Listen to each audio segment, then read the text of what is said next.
Welcome everyone to the last colloquium, last but not least colloquium of our full semester. Yeah, we're about to start. Thank you for your patience if you're online. Sound is loud enough anyway. And I'm delighted to welcome for our, I think it's our third annual graduate alumni lecture for the Center for Global Ethics and Politics. Jesse Spafford, who is has come to us from Victoria University of Wellington, New Zealand. He's a lecturer there, and he's the author of a book, Social Anarchism and the Rejection of Moral Tyranny, which is available at the Cambridge University Press website. And that is a development elaboration of his dissertation, which I was honored to supervise when Jesse was a student here at the Graduate Center, but of course is now fully on his way with numerous papers on lucky egalitarianism, self-ownership, community, and property rights. I know that Charles Mills, when we met together with him, was especially impressed with Jesse's production of incredible production of papers, even when he was a graduate student. So with that said, I would like to welcome Jesse to give his talk on Incas, aliens, and anarchists.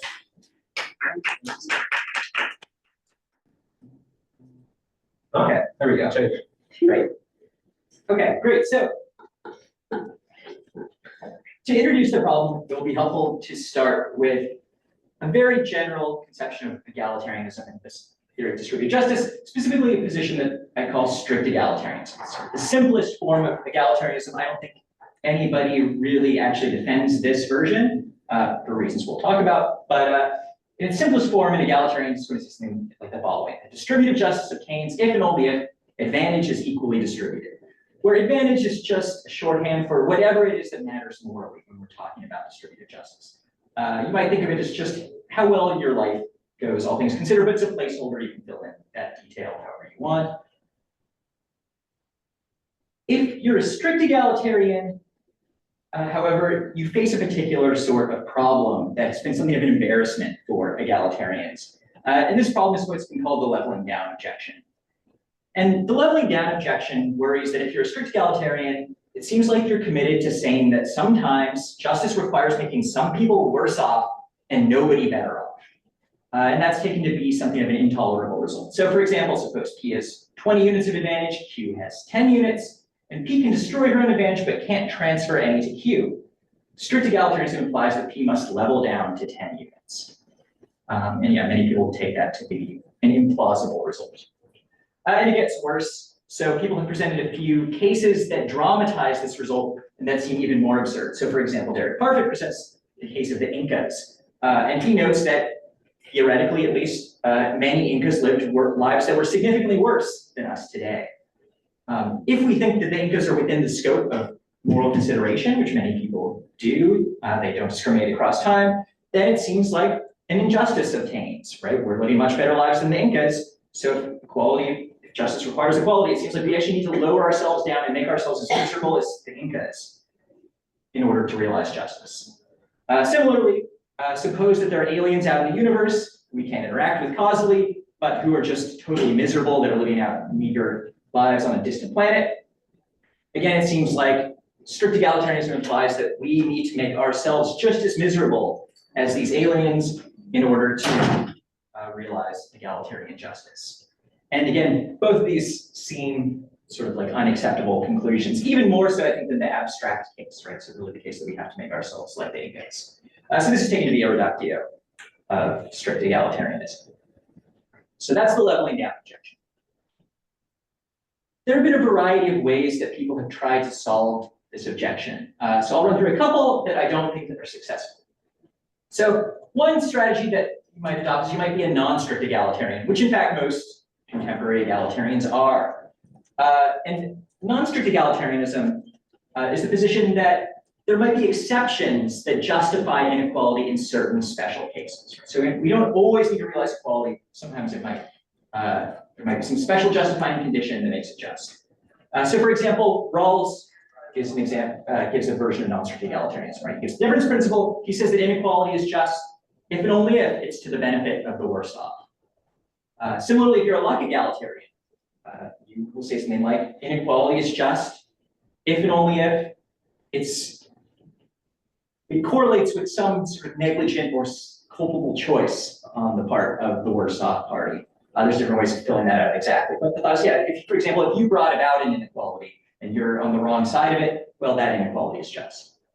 Right, so there's different ways of formulating non-strict egalitarianism, but the thought is that these are the more popular versions of egalitarianism that people endorse, and you might think, well, maybe this can solve the leveling down problem.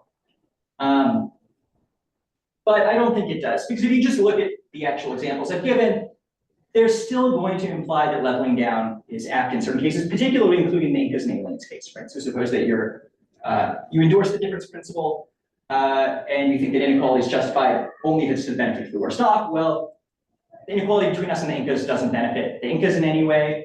So as a result, it would still be the case that justice would require leveling down. Now, Rawls doesn't think that the Incas are within our community. They don't think that he doesn't think they're part of our society. But that's sort of a different way of doing a scope restriction that I'll gloss over. Similarly, suppose that you're a luck egalitarian.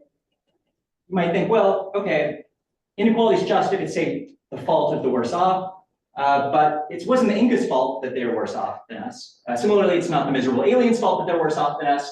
So it seems like that, again, is not going to get you out of the result that we need to lower ourselves down and level down to to level ourselves down to the levels of the Incas or the aliens. The only way that non-strict egalitarianism is going to solve the leveling down objection in its totality is if the justifying condition when inequality is just is going to be is that inequality is good for the better off. Right? That's going to be the only situation where you're always going to get the result that you never have to level down. Right? It's that, oh, an inequality is just if it's to the benefit of the better off. But most egalitarians don't want to say that. So I don't think that you're going to be able to build an exception into strict egalitarianism that's going to solve the leveling down objection that's going to be plausible. Okay, so that's one possible reply.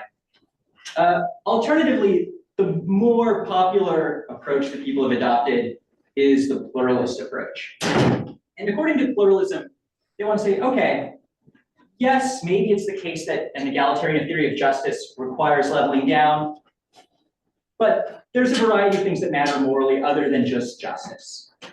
So, for example, welfare matters morally. And so, while it may be true that sometimes egalitarian justice requires leveling down, you actually never ought to level down all things considered, right? Because these other moral considerations are going to outweigh the requirements of egalitarian justice, right? So that's kind of gets you a little bit out of this awkward result, right? Yes, it's true that there's something unfair about the gap in advantage between us and the Incas. And maybe, in fact, egalitarian justice requires us leveling down beneath the Incas, but we don't actually have to do that, all things considered. Right? The value of our well-being, of our welfare, outweighs the injustice of us being better off than the Incas. Okay, so that's the pluralist reply, and it's been fairly popular. But I don't think that this is a very good solution either. And so I give three quick objections here. So one worry you might have, so you might worry that there's still something implausible even about justice requiring leveling down. You might think that, yeah, is it really the case that if there's an injustice that we're better off than the Incas or the miserable aliens? I think more persuasively, the second objection is that this proposal makes justice very weak, a very weak notion. Right? So usually when people think about justice, they're concerned with justice because they think it's very weighty. They think it overrides a lot of other considerations about, particularly considerations about welfare, right? You might think, oh yeah, doing this would make me much better off, but it's unjust. So that's actually reason not to do the thing, right? You actually, typically people are going to want to say, similarly, when people talk about rights, when people talk about justice, they want to say, yeah, to justify, say, overriding a right or to justify acting contrary to justice, there has to be a huge amount of, say, welfare generated by your action to justify that. Justice is a very weighty thing. But by contrast, it seems like the pluralist reply makes justice not very weighty at all. Right? It seems like, yeah, even a situation where, P is 20 units and Q is 10 units, the pluralist says, oh yeah, P doesn't have to level down. 10 units of advantage outweigh equality. So I think that's not going to be very attractive to egalitarians either. And then finally, I think that the pluralist reply is not very good because it doesn't really give a plausible weighting of values. It's very hard to give a plausible weighting of values to get the desired results. And I'll show you what I mean by this. Okay, so here's a couple of cases, right? So in the first case, suppose you're choosing between two options, option 1 and option 2. In option 1, you have equality. Two people, P and Q, each have 9 units of advantage. In option 2, there's an inequality. P has 9 and Q has 10. Well, if you're an egalitarian, it seems like you have to say, well, justice requires option 1, right? That's the equal distribution of advantage. But that's a leveling down option, right? You're leaving somebody worse off, Q, but nobody better off. So the pluralist reply is going to say, yes, you don't actually have to level down in this case. You actually ought to realize option 2, right? Even though egalitarian justice requires option 1, the thing you ought to do is realize option 2 because the extra advantage in option 2 outweighs the value of justice. Now contrast that with this case, which is not a case of leveling down. So here you're deciding between equality, option 3, each person has 9 units of advantage, versus option 4, where one person has 8 and another person has 1 million. Well, here the pluralist egalitarian is going to say that justice requires option 3 because, again, that's the equal distribution. And also you ought to realize option 3 because the value of justice and the benefit to P outweigh the extra benefit to Q. Right, so that's what it seems like you're committed to saying if you're an egalitarian who wants to avoid leveling down. You pick option 3 over option 4, but option 2 over option 1. But I think there's something just incoherent about this, right? It seems like, well, in this case, you have to say we favor option 2 because 1 unit of advantage is more important than egalitarian justice. But here it seems like you say, well, egalitarian justice is more important than 999,990 something, units of advantage. And I don't see how you're going to give the right moral weightings to get that result.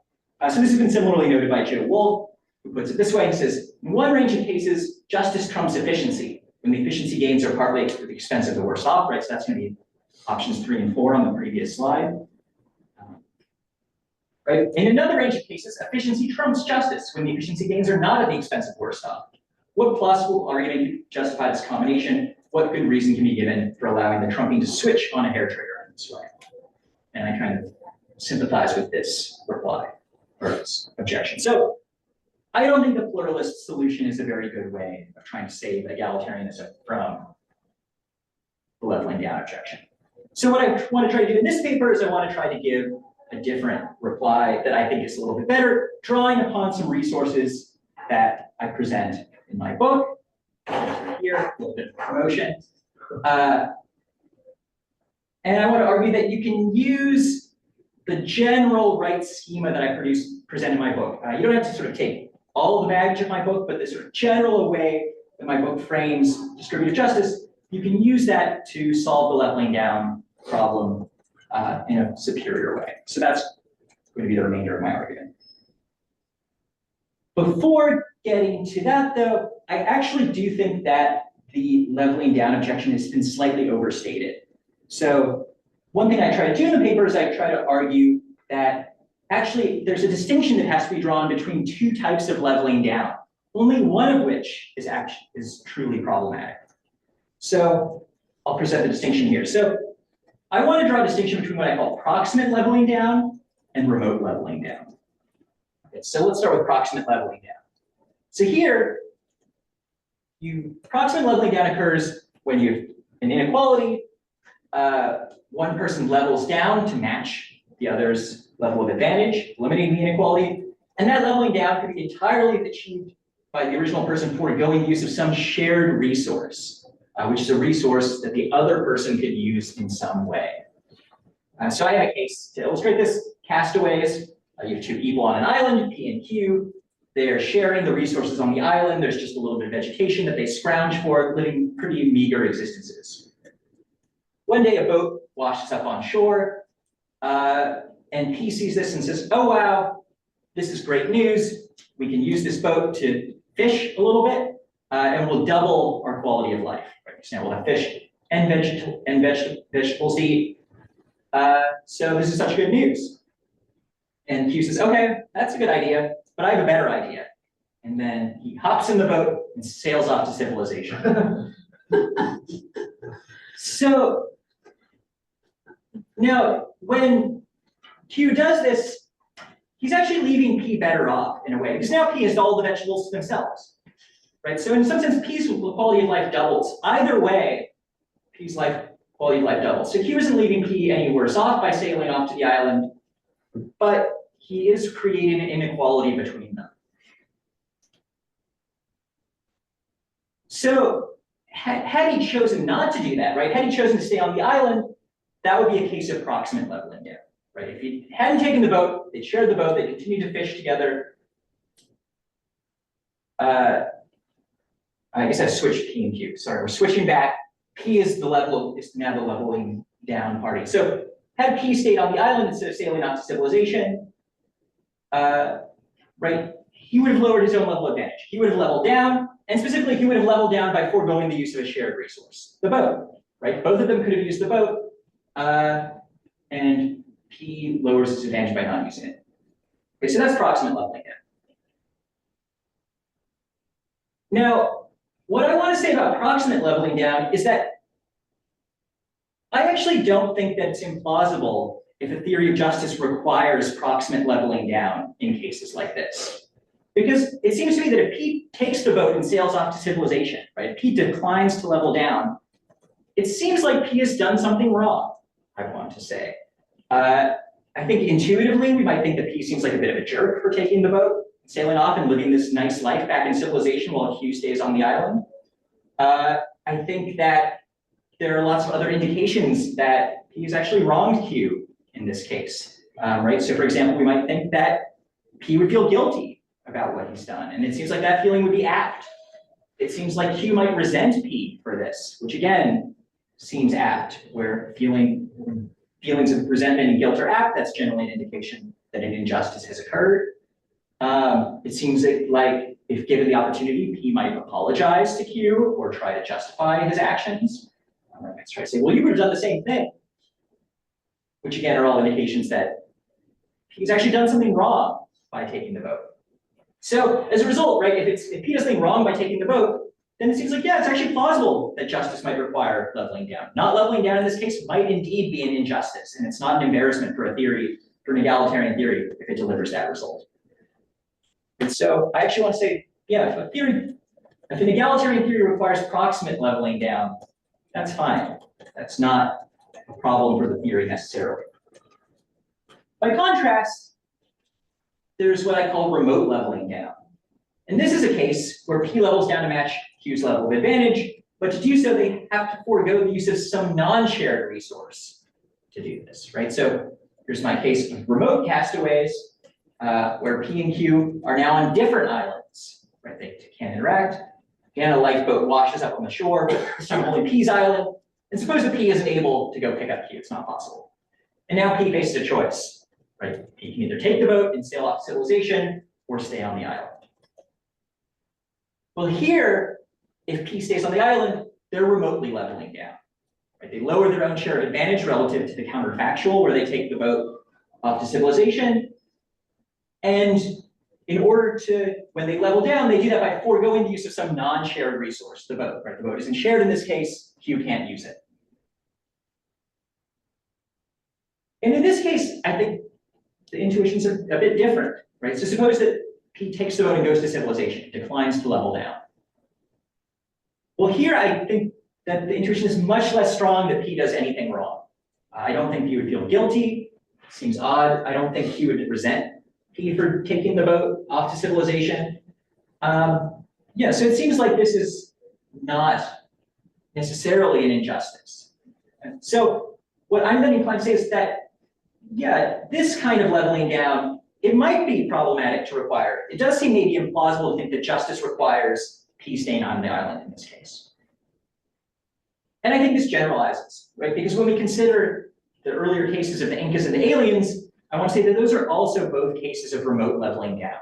Right? If we want to lower ourselves down to the same level of advantage as the Incas, well, to do that, we have to forego the use of these resources that are not shared with the Incas, right? They can't use them because they're dead. Similarly, right, if we wanted to lower ourselves down to the level of the miserable aliens, again, we have to forego the use of all these resources on Earth that are not shared with the aliens. So again, it seems like those are both examples of remote leveling down. So it seems like the true embarrassment for egalitarianism is if it requires remote leveling down rather than proximate leveling down. So that's what I summarize on this slide. So that means I think that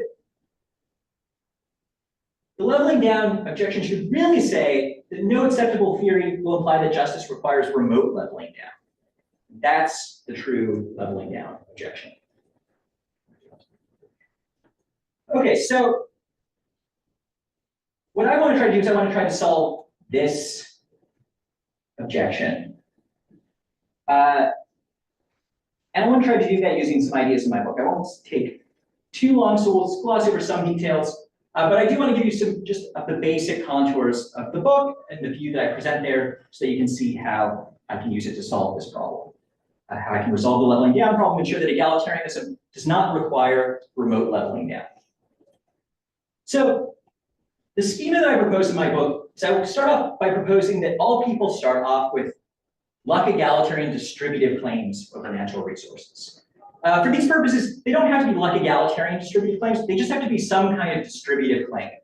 And what I mean by that is I mean that people have rights over how resources are used, such that if everybody discharges their correlative duties vis-a-vis those rights, a particular distribution of advantage would be reached. Right? So the idea would be, suppose that I have a guitar, you're my neighbor, I play it really loudly all night long, I have a lot of fun, you hate it, it creates an inequality between us. The thought would be, you actually would have a right that I not use the guitar in this way, right? Because and the thought is then if I discharge my duty, I don't play the guitar, then our lives are equalized. So in my model, everybody starts off with these rights over all natural resources. So they have rights that other people use against people using resources in inequality generating ways. So that's sort of the starting state of the world. Right, so it's a little bit different than right, on a classic sort of libertarian picture of the world. Right, the world starts as unowned, nobody has rights over anything. On my view, people actually do start out with rights over the world. However, I want to argue that these rights can be superseded in a classic libertarian way. So on the libertarian picture of things, right, things start out unowned, you can then come in and you can acquire ownership rights over natural resources. I allow for the same thing in my model. I say, yeah, people can come and establish ownership rights over things. And when they do, those property rights supersede people's starting distributed claims, right? So you have distributed claims over all these things. So suppose that I claim ownership over my guitar or over this guitar that I've been using. Well, now you lose your claim against me playing it all night long, right? So now I now own it and you lose your distributed claims. So it's this supersession model where property rights displace egalitarian claims. However, again, I follow libertarians in proposing that you can't just claim anything as your property, right? Rather, there's some pretty strict regulations on when it is that you can convert some unknown thing into private property.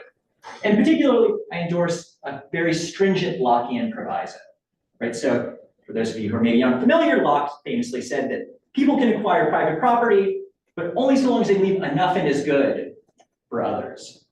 And then there's been lots of debate subsequently about, well, what exactly counts as enough and is good? Right? How much do you have to leave others?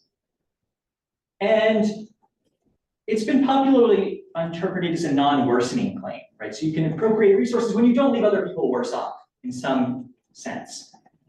Anyway, in the book, I specify exactly what sense in this pretty technical way. I'll just run through it quickly. Basically, I say you can acquire some resource if and only if the established property rights would not leave anybody worse off under conditions of full compliance, right? So if everybody adhered to your property rights, they can't be left worse off. And no subsequent waiving of those rights would leave others worse off under conditions of full compliance. And I have various reasons in the book for why I think this is the best interpretation of the proviso. I won't go into them here. That's a little bit of a teaser for the book for those of you who want to go check it out on the Cambridge University Press website, open access. But what I want to propose is that, okay, yeah, so that's the Lockean proviso. Now, what I argue in the book is that this proviso is actually basically just never satisfied in practice. So in some sense, I say this is a theoretical possibility. If you could satisfy this proviso, well, then you would be able to establish private property, but you just can't. And that's because it turns out that it's just very rare that you'll be able to meet either of these two conditions.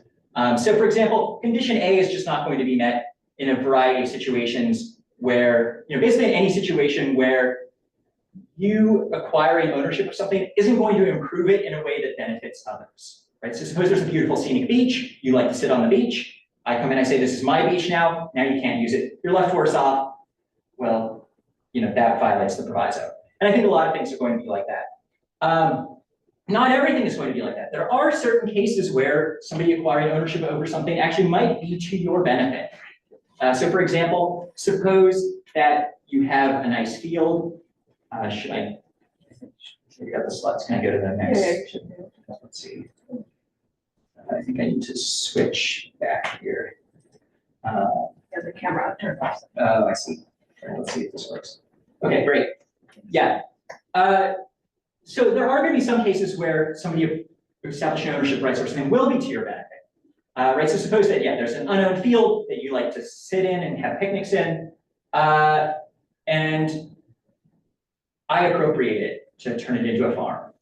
Well, now you can't use the field, you're left worse off because you can't just sit in it freely whenever you want, but I now use it, I now farm, I produce all these vegetables, you really like vegetables, right, you now can buy vegetables from me, and you might actually think, I'd rather be able to buy vegetables from you than sit in this field whenever I want. And my ownership actually is, you might think, I need to own the field in order for this to happen, right? Because if I can't own the field, well, then I'm just not going to farm, right? Because why would I invest all this effort in farming and planting all these vegetables if you could just come and take them for free? So the thought would be actually allowing me to acquire ownership of the field actually might be to your benefit, strictly speaking. But even then, I suggest that in this case, you're still not going to satisfy the Lockean proviso I endorse.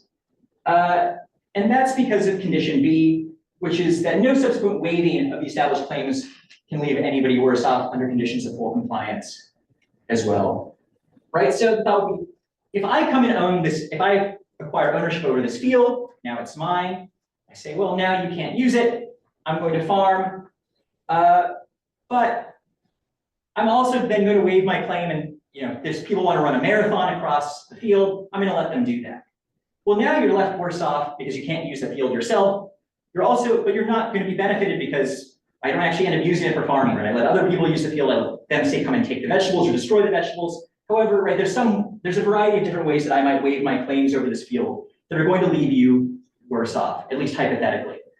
And I think as long as that's a possibility, I can't acquire ownership over the field. Right? Because ownership rights are counterfactually robust. So even if it turns out that I acquire a field and that ends up benefiting you, as long as I acquire the field and I might use it in ways that wouldn't benefit you, I can't acquire those ownership rights. Okay, so that's a little bit quick, but I want to get to the rest of the argument. So the takeaway is that I think that this proviso is very stringent and it ends up generating the result that nobody actually can acquire ownership rights over natural resources, which is a feature of my view. That's an intended outcome. And so as a result, you end up in a situation where property rights are never established, and as a result, the distributed claims that people start out with are never superseded. So everybody starts out, they have their egalitarian rights, and these are never displaced by the establishment of property rights in practice.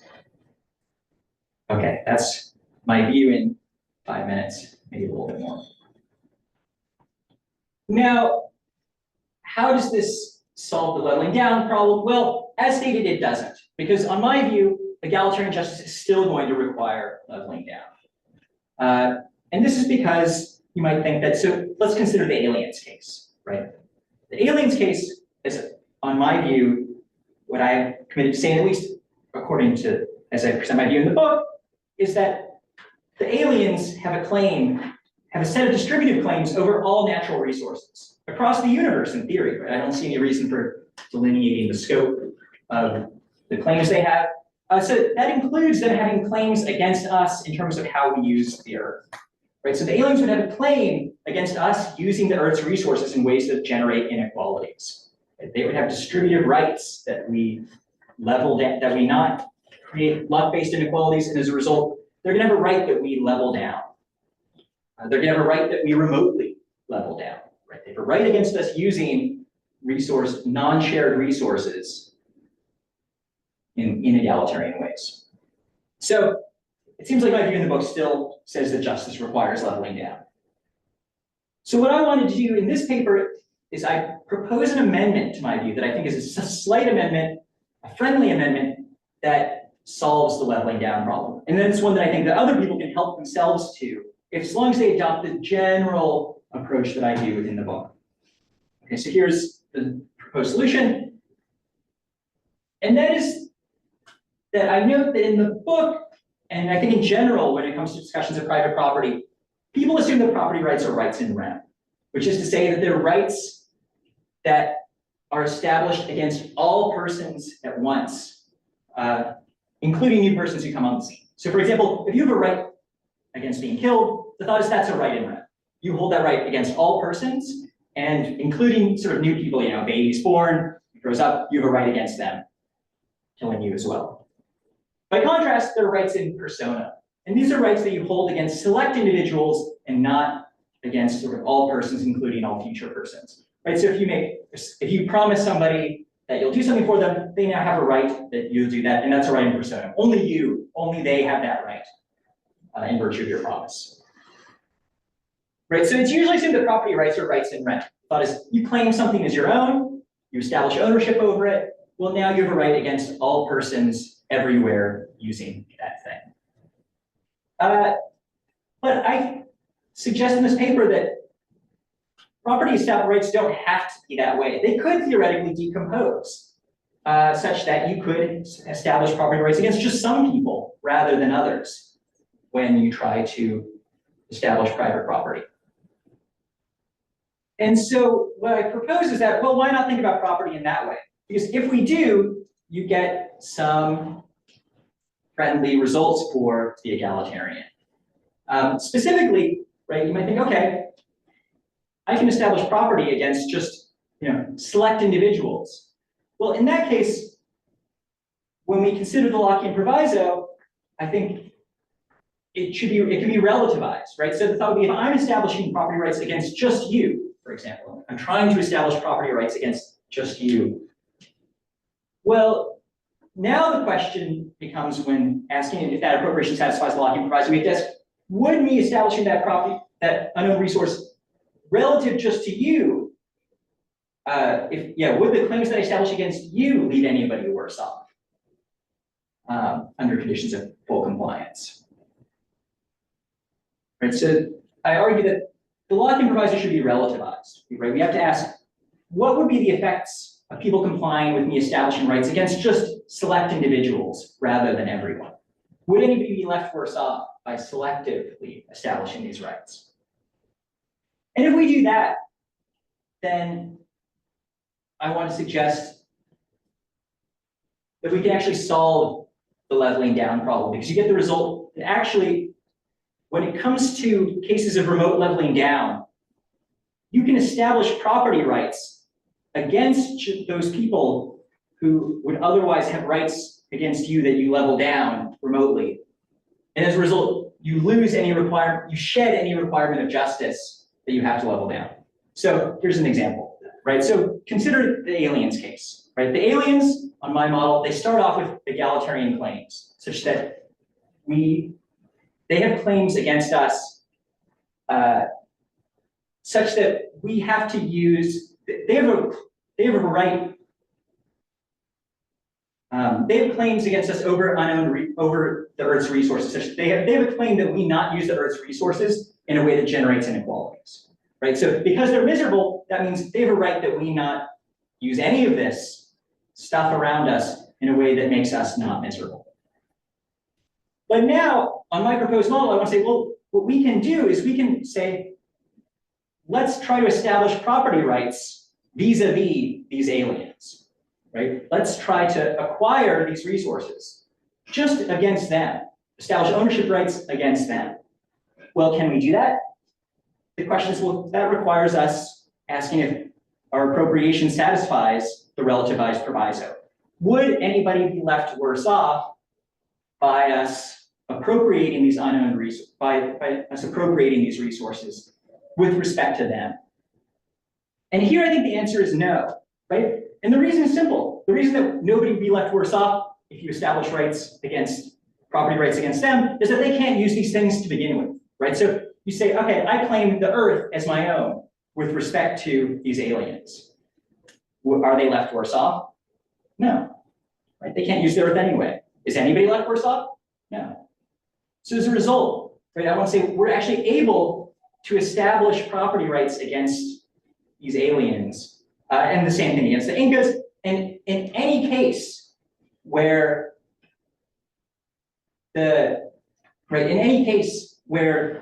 somebody would have a claim that we remotely level down, we'll be able to establish property rights against them and thereby supersede their distributive claims, right? So as a result, they shed their distributive claims. And as a result, they no longer have a claim that we refrain from using these resources in a way that would make us level down.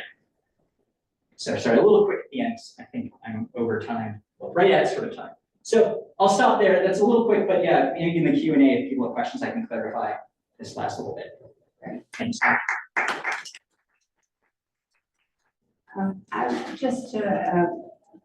So you could develop this a little. How do you think others could make use of your insight?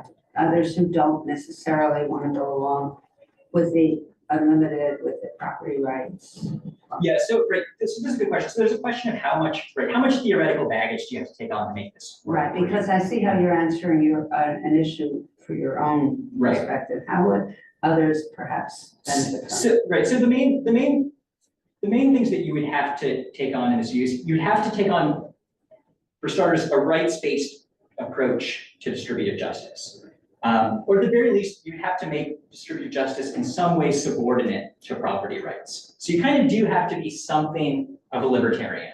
Right? So if, insofar as people are able to establish property rights over some resource, then that resource is removed from the domain of distributive justice. Right? So on my model, right, I like thinking about distributive justice in terms of rights. To say that, to be an egalitarian, is to say we all have claims against people using things in inequality generating ways. And the thought would be, yeah, so you have to say, that's one way you could go, and then the thought would be, well, in that case, if I come to own this, say this podium, well, now you all lose your rights against me using this podium in inequality promoting ways. But you don't have to be a rights theorist, right? So you could just say, well, now this podium is no longer something that has to be distributed equally, right? And so there's a sort of a domain of things that are within the purview of distributive justice, the things that are to be distributed. And this podium would no longer be one. So you have to say something like that. Right, so that might be already a little bit too much more baggage for some people, but that's something that you would have to take on. I have two more questions, but I can wait with them. Well, Yeah. I'd love to, because it was, but you say the Incas are, your answers are not to be considered because they are dead and in the past. So they're severed from us by time. What about the Incas of the future? Okay, good. So what I want to say, so strictly speaking, what I want to say with the Incas is I want to say they're not necessarily out of the scope of distributive justice just because they're dead. Right? So some people do want to say that. Right? Some people want to say they're dead, so they just don't count. But other egalitarians don't. It's a heated debate. What I want to say is, because it doesn't matter that they're dead, what matters is that we don't share any resources with them. that happens to be the case because they're dead, is why we don't share any resources with them, but it's the non-sharing of resources that matters. So as a result, then what I want to say is, yes, so suppose there's future people. Well, in that case, they might share resources with us. And so I do think that they're going to still be within, there's sort of a question of, well, would them being excluded from the use of a thing, would that leave them worse off? If yes, then they're going to be within the purview of distributed justice, on my view. If not, then they're This excluded. is the heart of environmental. Right. Right, the rights of the unborn or the future. Right. So I think one thing. How do we level things out? If you can't go back, Yes. go forward only. How can you calculate that? You know, it's really an obstacle. Right. It is a real obstacle. So I mean, there's going to be different. I think people will feel differently about, you know, how attractive it is for a view to count future people and not. Right? Because if you count future people and think they're under matter, I think there's something very plausible about that and attractive. It seems sort of arbitrary to discount them and exclude them from the sort of the purview of justice. But on the flip side, there are all sorts of practical problems if we do include them, right? How do we calculate, you know, how they're going to be affected? There's lots of uncertainty there.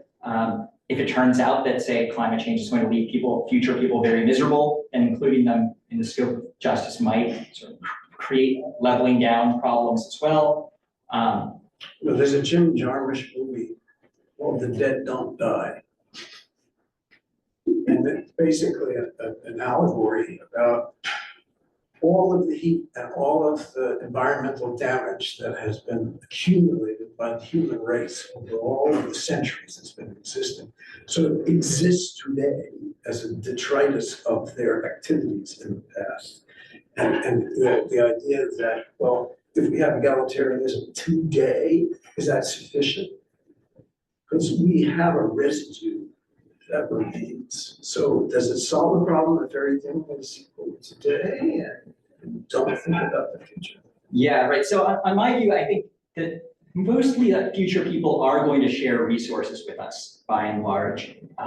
They will be able to use and benefit the things that we interact with. So I do include them within the scope. So I think that they are going to still have claims against us using things. So which I think, but Carol, Yeah. this is at the heart of what's going to happen next on the moon. I got a nephew who's working for NASA that is analyzing spectral reference analysis, ice in the craters of the moon to see if it can be turned into rocket fuel. Can it be a contributor? Does it have mineral content that would allow that rocket to get from the moon to Mars? So do we have collective ownership of outer space, of resources in the moon? This is, in that case, would not be a theoretical argument. It was actually very practical. Yeah, you know, I like that case because that sort of gets at the heart of, I mean, what are our duties with respect to other people? What rights do they have over shared, over resources, including them, but also including Earth? Right. And on my view, I think what I'm going to say is, I haven't thought it through fully, but I think that my view will mean that future people, they do share resources with us. They could be left worse off by us, claiming, say you claim ownership of the moon today. Yeah, right. Well, now all these future people can't use them. They can't harvest all these resources, minerals, which would leave them worse off. Or we can have a war about it, which is another, result of this claim, right? Yeah, well, I mean, in theory, right, if you claim it, then I'm concerned with like the full compliance with claims. So if you claim the moon, I'm imagining you actually establishing property rights over it, and then everybody respects those rights. Yeah. Right. So there's sort of the I question. think there's some really practical issues that are in play in politics right now that involve these questions most directly. Yeah, which I think is, right, that's sort of the hope, is that that these abstract theories are going to be applicable to practical questions about how can we use the resources like the moon? Yeah. And I think what I end up saying is that the future people do still have claims over the moon. We can't establish ownership over it. We can't shed their claims in the way we can shed the Incas' claims. I'm sure. So I think there's an asymmetry between the I'm past sure and there the were future. people in 12th century France that were made miserable by the construction of the cathedral at Chartres. but I'm really glad it exists. And all of the people that have enjoyed its existence in the last 800 years, shall we count their happiness as a leveling effect against the inequality of the peasantry in France at that time? Does that count? Yeah, right. So, I mean, so I'd say a couple of things very quickly. Right? So one, I think you have to parse apart like being like glad that something happened, while also maybe thinking it was sort of like the wrong thing to do. So you might think that actually the people at the time, by building this cathedral, like they benefited future people who are already much better off at the expense of present people, Right. and maybe that was unjust. But then there's a question of, well, today, do we owe it to the past, the past peasants to now not use this cathedral to ensure equality? And that's where I want to say, no, we can shed their claims, right? We can claim the cathedral as our own. We can establish property rights. But if you and can shed do it for the past, then you're gonna do it for the future also. Yes. Which I just. I know, I appreciate the pressure. I'm sorry to leave, but yeah, one thing I Thank do you want for to, your talk and thanks for your goal. yeah, I know, I appreciate it. But yeah, no, one thing I do want to say is there's an asymmetry here between the past and the present, which I do think is actually an attractive feature of the view. We can shed past people's claims in a way we can't shed future people's claims. So to continue with this sort of sci-fi vibe, Yeah. I take it that if we if somebody invented time machines so that we could share resources with the Incas, then we would have to level down. Oh, On yeah, your view. that's an interesting case. And I know I'm being silly, but Yeah, no, I mean, I do think that would follow, but then in that case, it doesn't seem quite so absurd, I want to say. No. Like, if all of a sudden the Incas could start like popping into the present, and we're sort of all living these nice lives, because like, you have to imagine like they're popping into the present, but that still doesn't improve their lives somehow, like they're sort of stuck in like glass cages and I don't know exactly how it would work. But yeah, I do think that intuitively, like, well, I guess, right, for this to work, they would have to be able to come, they'd have to be able to use our contemporary resources. mhm. And in that case, right, so you'd have to sort of imagine a situation where they're coming from the past. Like they're we're using our shipping resources. stuff back and forth over time. Right, we're shipping our, right, yes, exactly. So there's some kind of exchange going on, but there's still like, they're maybe just temperamentally unhappy, right? They come, they see the future, they're like, oh, like this is, we hate this aesthetic, I don't know. Well, now it seems like maybe they would have claims against us using things, but again, I mean, it starts to get hard to imagine the case Yeah. exactly. But I do at least think it starts to seem much less counterintuitive that we have to, that leveling down in that case starts to seem much less counterintuitive, right? You have just sort of unhappy people from the past coming and joining us. Well, maybe they do have claims against us using resources in a way and sort of living high. We start to look a lot more like the people in the Castaways case, right? Kind of going off and living our happy lives at the expense of other people using the resources that they can use. This is admittedly not a very important question, but it seems like the difference, the key differences between in leveling down is between when the leveling down is done with respect to a shared resource or a non-shared resource. But you called the two sorts of leveling down,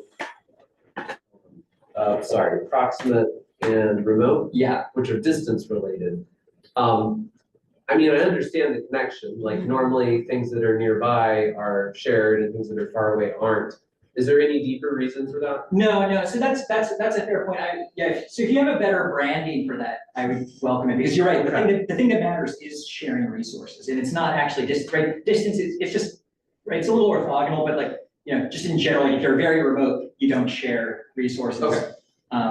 I mean, arguably, you might think that there actually is like sort of a deeper connection, like to truly like what it really means to like be remote is to not be able to use things, right? Like, imagine a huge giant who technically lives like, a light year away, but can step, 1 light year at a time. Like they're not really remote, but that's because they can sort of get to us and use our stuff. I don't know, but yeah, if you have a better label, I would welcome it, because it is, what matters is sharing resources, not actually distance. If you can use resources at distance.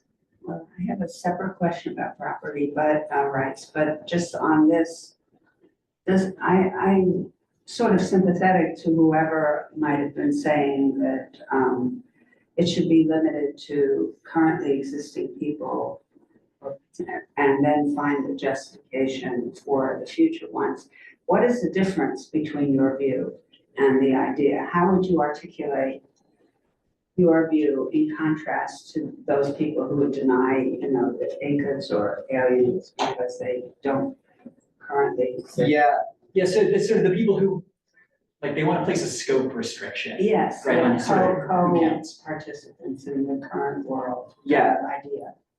So, Where does your view differ from that, other than with respect to future? yeah, great Because there would be question. another way to get the future people in, and even with the I think with the members are. Yeah, yeah, so I guess the way that I would see that fitting is, I think it depends on what you think the basis of the scope Yeah, restriction that's is. what I'm asking. What Yeah, your view And is. I think there's a way that you could interpret my view as Yeah. being a kind of scope restriction. Yeah. And I'm not necessarily opposed to that. So I think one way that maybe think about this is you might say, that there's some people who want to say they just don't count because they're sort of just in the past. And I think that's a bad basis for a scope restriction, right? Just because, yeah, where you're positioned in time. Well, no, the aliens aren't. Right, exactly. And the aliens aren't in the past. So it seems like that kind of scope restriction just isn't going to work, right? It's not going to deliver you the results that you want. And it's going to seem arbitrary. So if you're like, the reason that the Incas are excluded is that they're just in the past and past people don't count. Okay. Then I'm tempted to say, okay. In our world currently. Right, so what I want to say is, I think you can view my view as placing a scope restriction, but also just giving a principled basis for that scope restriction, right? So you might say, who's excluded from the purview of distributive justice? Well, basically anybody who doesn't share resources with us such that we can appropriate those resources relative to them. Okay, that's good. Yeah, Okay, thanks, that's really helpful. Yeah, my other question is about your radical revision of property rights.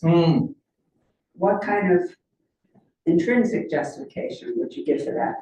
Because although it's true that property is normally decomposed into its various dimensions of alienation, possession, whatever, some other, some elements of the right that can be separated out. But it normally is taken to be, exclusionary in a way and not limited to another particular person. Right. Yeah. So like, you would need to kind of take on the whole tradition of property rights in order to make your argument, which this seems like a big thing to do. Great, no, thank you. And what intrinsic arguments would you give for doing that? Thanks. So yeah, that's a great question. I appreciate it because it's actually something I've been working on a little bit in the paper. Okay.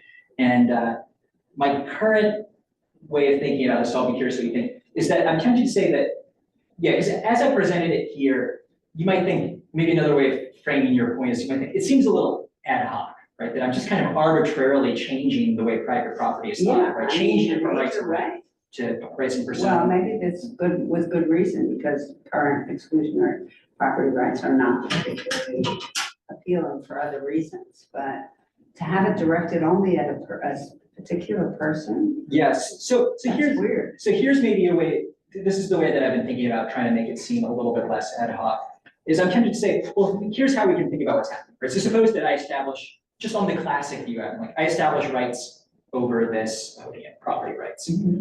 Well, sort of who's within the scope of the people that now have correlative duties to not use the podium? Well, seemingly all living people, but what about like people in the past? Do they now have duties to not use the podium? And I'm sort of inclined to say no, right? What about sort of non-existent, like counterfactual, like possible people? I don't think they have duties. And it seems like, yeah, there's some people just against whom you can't establish rights and Yeah, but duties. is it gonna be an aggregate thing? It's against Lava and Georgie and. Well, right, yes, well, so here's what I'm thinking, right? So I think when you establish, let's say, a right in rem, right, yeah, you have this right against sort of all persons, but that at least decomposes into a bunch of rights in persona, strictly speaking, right? Like a right in rem, it can be understood as like, okay, I have a right against all of you, but I also have, like, I have a right against each of you, and I do think the rights in rem are sort of just really big aggregates, right? So right against all of these individual people, including all the future people. And so then what I'm inclined to say is I'm inclined to say, yeah, when you establish property rights, basically you're establishing a bunch of these individual rights against persons, but you don't establish them against everybody, because for some people, like, you just can't establish rights against them because they're not appropriate targets, for example, of rights, like the dead. You can't have rights against the dead because they're not agents anymore. You can't have rights against animals because they're not agents, right? They're sort of excluded from the scope. There are certain conditions you have to meet to establish rights against anything. And then I would tend to say, well, why not then think that the Lockean proviso is just one such similar constraint, right? So you can't establish property rights against the dead, you can't establish property rights against animals, and you can't establish property rights against anybody who you would leave worse off in virtue of establishing those rights. So I tend to say it just sort of excludes, right? It excludes people from the scope of who you can establish rights from. So that basically, what you might think of is when I say, I claim this podium as my own, right? I try to establish property rights against it. Oh, it just misses a lot of people. It misses animals, it misses dead people.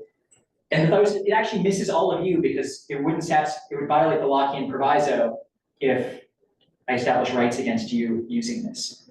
But I don't miss aliens and I don't miss Incas because they, right, I guess the Incas are dead, so there's some complication there. But it doesn't miss aliens because they, right, it still satisfies the Lockean proviso with respect to them, right? So it's kind of like, you might imagine there's the whole sort of, yeah, right. And I think it's promising, but Yeah. because of the idea of it being a social relation, so that would sort of support your reading that it's in relation to the person. But what is the relation to the thing then in the idea of property? Anything? I mean, so I think it would still be like a three-place relation, probably. What would it be? Yeah, so it's sort of like you have, well, you have claims against other, right? So I'm thinking when you establish ownership over something, you establish claims against each individual person doing, I guess more than a three-place, doing a whole set of action. Basically every possible action that makes use of the own thing. With respect to the thing. Yeah, that makes use of the own thing. I think that's promising there. Yeah. Yeah. Right, and then thought you just, right, yeah, I try to then establish those rights, and it just doesn't stick to you, and it doesn't stick. So what is the REM, how does the REM function in relation to the personas that are implicated more directly?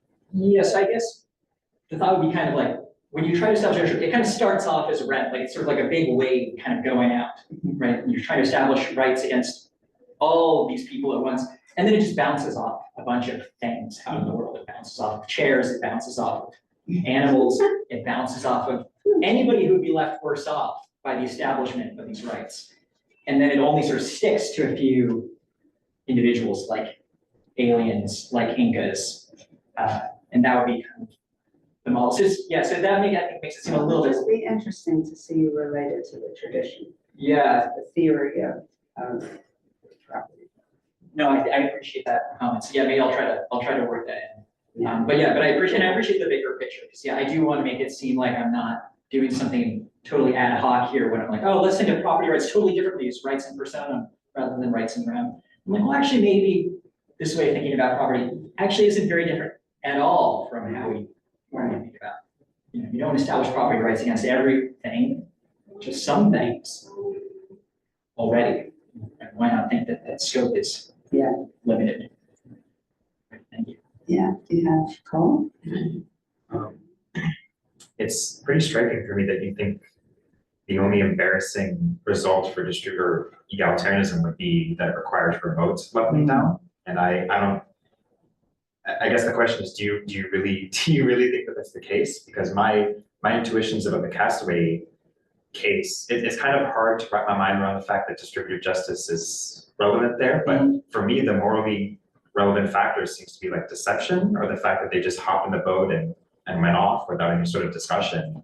My intuition is that if there was some sort of game of chance, like if they flipped a coin or whatever, and one of them won, and they were, and for that reason the other accepted that they were going to leave, that distributive justice isn't relevant at all, and the fact that it would require that they stay there is baffling to me. Yeah, great. So, but I think there's something really important to note there, which is that, right, it seems like, yeah, if they went through this special procedure, then it doesn't seem wrong, right? If they did a sort of game of chance. But I'm inclined to say, well, what happens when you do a game of chance? It's in a way like kind of an agreement, right? It's like, oh yeah, I consent to you, like I agree to the state of affairs where if you win this coin flip, you can take the vote to civilization.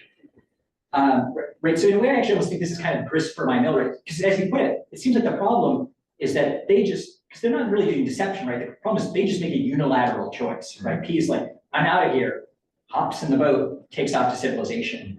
And it seems like that unilateral choice is kind of what's objectionable, right? Because they're not doing anything else immoral, right? Yeah, it's not like they're lying or tricking the other person. Yeah, so then I'm kind of inclined to think, yeah, the issue is, it seems like they do something wrong, and the wrong thing that they do is that they use this resource to generate an inequality, and they wrong this other person. And that to me suggests that maybe Q had a right that they not use the vote in this way.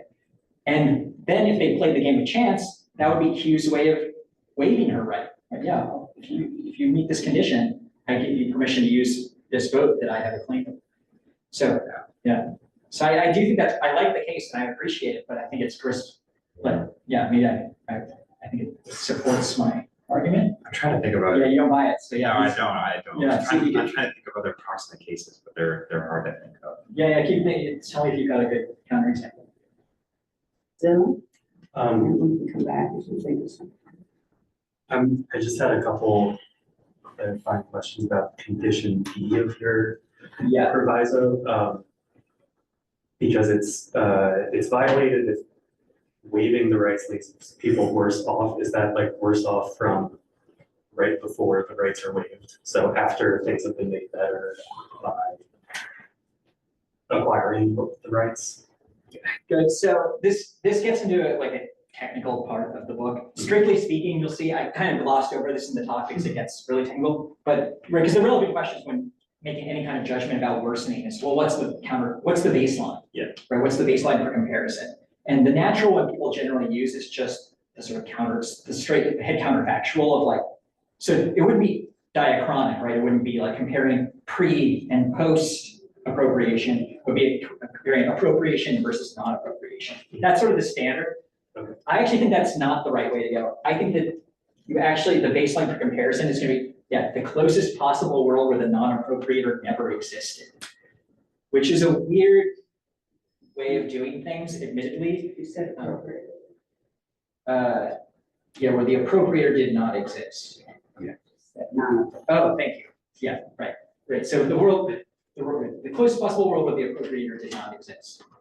And basically, I mean, if we have the time, I can kind of dive into why. But I think that's sort of, this is a better way, I think, to measure worsening in general. So if you're very quickly, like, say you just take the counterfactual approach, or you say, do you leave somebody worse off? And your baseline is just if you did nothing. Well, suppose that there's a house fire and there's one exit, and you just happen to be standing in the exit when the fire breaks out. And there's this huge fire, you're sort of a big person, you're blocking the door, and everybody's trying to get out and they can't get out, and you just don't move. Right? And they're sort of trapped in there. And then there's a question, well, did you leave them worse off? And I'm tempted to say yes. I think you're responsible for leaving people worse off in that case. But if you just use this sort of straight counterfactual analysis, you say, well, what if you just hadn't done anything? Well, you didn't do anything. So the counterfactual world, like people actually aren't worse off in the baseline in that situation. Right? So I think that actually the better way to capture worsening is to use this sort of non-existence test. And I think that's going to be relevant in this case. And then I actually use that in the book to get some other very cute results, like the fact that you can come to own your own body, but nothing else. So it does, so I think it's both principled and it does extra special work for me in the book, but it's not relevant for the purposes of this talk. So I kind of gloss it. Okay, I appreciate that. And it also doesn't concern, it only concerns other people, not the appropriator, is that right? Oh, that's a good question. Yeah, so at least as I phrased it, I am only concerned with the effects on other people. Right. Right, if appropriating sort of leaves you worse off, yeah, then I don't take that to be a problem, but maybe it is. I don't know if you have Oh, I thought if it would be a problem, it wouldn't get out of the alien case in that case, because we would be worse off if we didn't appropriate it. these resources, even if the aliens are not worse off. Oh. Yeah, right, so, but then the worry is you can't be left worse off by the appropriation. So even if it's, say, it included the appropriator, and we appropriate the whole earth, we're not gonna be left worse off relative to the sort of relevant counterfactual where we didn't exist. Also, it gets weird because it's the world where you didn't exist. So pretty much always you're gonna be better off appropriating than not. So I don't think that there's gonna be any kind of, I mean, maybe there's gonna be very weird situations where like appropriating something does in fact leave you worse off than you would have been if you didn't exist. In this case, I guess it would be So- waiving the rights to appropriation would leave us worse off if we're thinking. So, Oh, yeah, if we waive, but even then, so on my, at least as I'm thinking of the model, I'm sort of thinking, once you establish property rights, that just eliminates the aliens' claims, right? So we appropriate the earth, eliminates the claims. We can now waive them. We can say, aliens, guess what? You can come use the earth now. They can. Nobody's left worse off, including us, by waiving them. So it's kind of like, yeah, so I don't think that there's gonna be worse. The only situation where we would be left worse off is if their distributive claims remanifested themselves. But I don't think there's reason to build that into the model. Okay. Thanks. Yeah, one question about the shared, unshared resource distinction that I think is sort of lies at the heart of this. But it just. I wondered what that means. So does it mean currently shared, currently justly shared, possibly shared?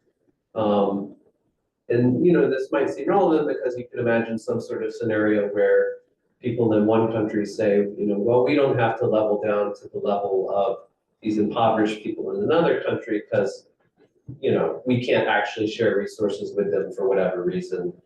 And you might think either A, well, no, you're just not sharing resources, or B, maybe you can't at the moment, but you could, through some sort of effortful investment process, create the means to share with these people. So I don't know, I just wondered how do you think about that angle of things? Great, yeah, thanks, that's a really good question. I mean, the way that I've been thinking about it, which is maybe not the best way, but I think at least it's the way that makes the whole argument work, is that use is pretty thin. So sharing is a pretty thin notion that just relies on use, and specifically the possibility of use. Right, so somebody can use something just in case, I'm trying to figure out exactly how to put this in the paper, but I think it needs to be that you use something if and only if you benefit from it in some way.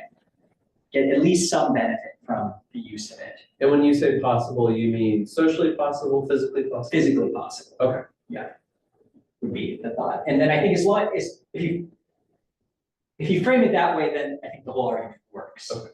If you frame it differently, then the argument might not work. I think that's a non-arbitrary way to frame it, but it's possible that there's other notions of shared resource that might create some trouble for me, but I'm not sure. Yeah, I'm not sure about that.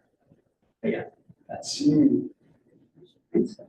Yeah, maybe. I mean, there's definitely ways of understanding shared resource that would create problems.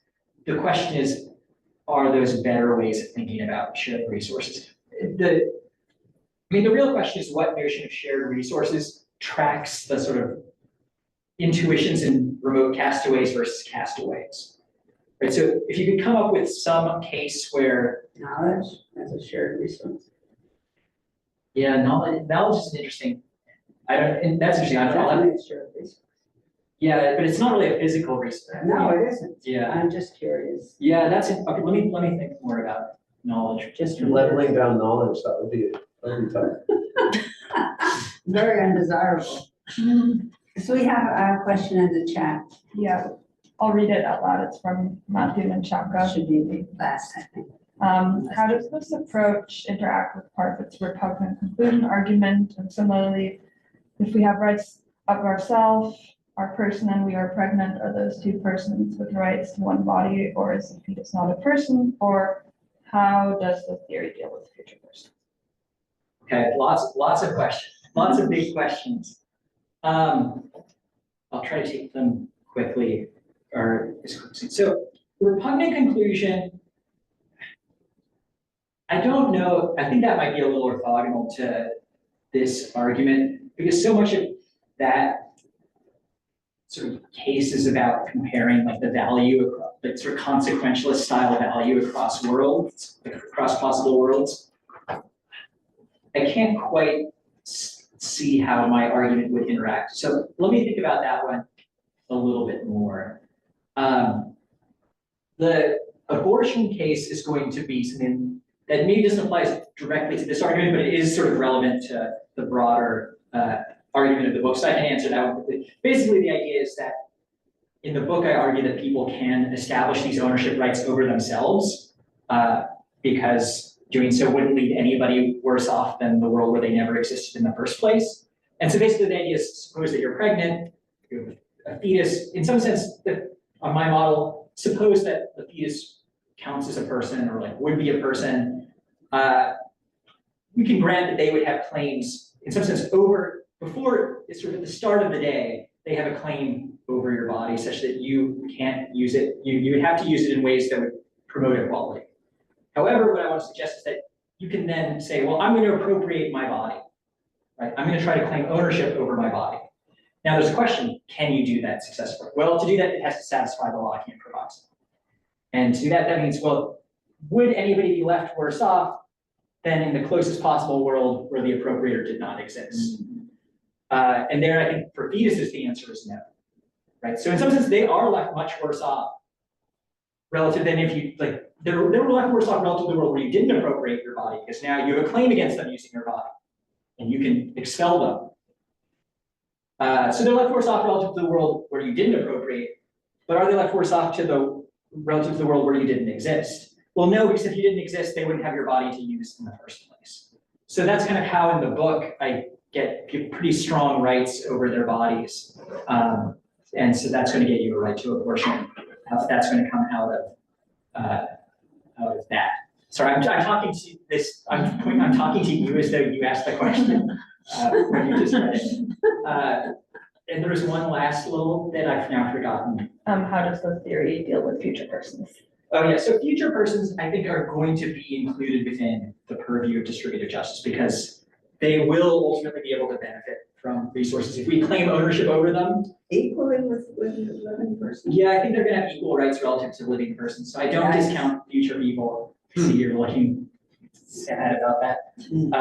Yeah, so I do think they count, right? So this might create certain problems for me if the demands, if that makes the theory really demanding. But at the very least, I think that's a generally plausible asymmetry that future people don't count, or that past people don't count, but future people do.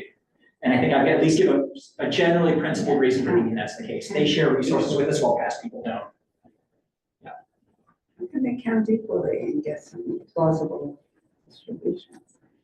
Yeah, I mean, I don't think it's too implausible. I mean, because they're still going to end up using these resources. I don't think we can discriminate against people just across time. Like having to be later doesn't seem sort of morally arbitrary to me.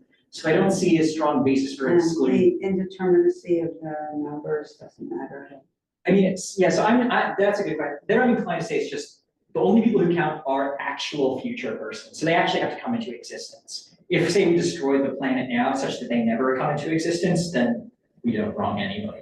But insofar as there will be future people, those future people have claims, I'm tempted to say. Okay, this is great. Thank you very much. Thank you all for your questions.